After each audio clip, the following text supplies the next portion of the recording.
There are a lot of YouTube videos about using expired film. This video will be different. Instead of explaining how to develop them and presenting it as the coolest possible films, I will explain to you why you shouldn't even consider taking pictures with them.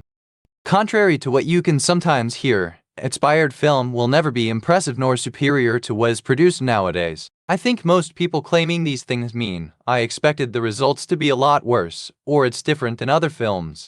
It is called anchoring bias and exoticism, but I guess this 50-year-old film gives incredible photos is a better title than mine for a YouTube video. So here are the sound reasons for not using expired film. First, the film's effective sensitivity will be lower than its nominal ISO. These films have lost their sensitivity through the years. Thus you'll have to experiment or guess a number to find the effective ISO value. For example, this 125 ISO film expired in 1974 has become a 12 or even 6 ISO film 50 years later. And to my surprise, rust appeared on the spool in just a few days, so they also need special care so they don't degrade any further.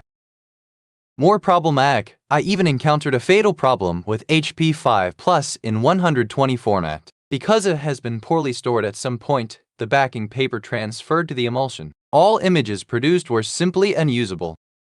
As you have seen with this 2 black and white expired film doesn't age well like fine wine. It's even more true in color where you can end up with color shifts that make your negative unusable. Would you like to say to yourself, I think it could have been a great photograph, but because I've decided to gamble with an expired film the image turns out inferior or hideous?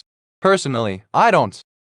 Even if you end up with usable pictures, there is a fundamental reason why using expired film is not a good idea. If you read the posts about analog photography on electrocroissant, you know how important it is to understand how a film reacts. In the end, what you look for is to control the rendering of your negatives. It is how you end up with higher quality images, by mastering your film to get the most of it, and not changing it constantly. This is a relationship that takes time and effort to build. So, what is the point of trying to build a relationship with something that won't last and may degrade or change quickly? For me, using expired film goes against a serious photographic approach.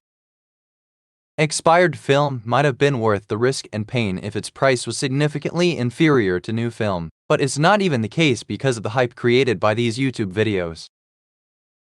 To conclude, I would advise you to not buy expired film. Buy a film that is still in production. Stick with it. Understand how it works and how to get the most of it. It is what will give you good images. Don't expect your images to turn magically better because you used old stock film. The contrary is much more likely to happen.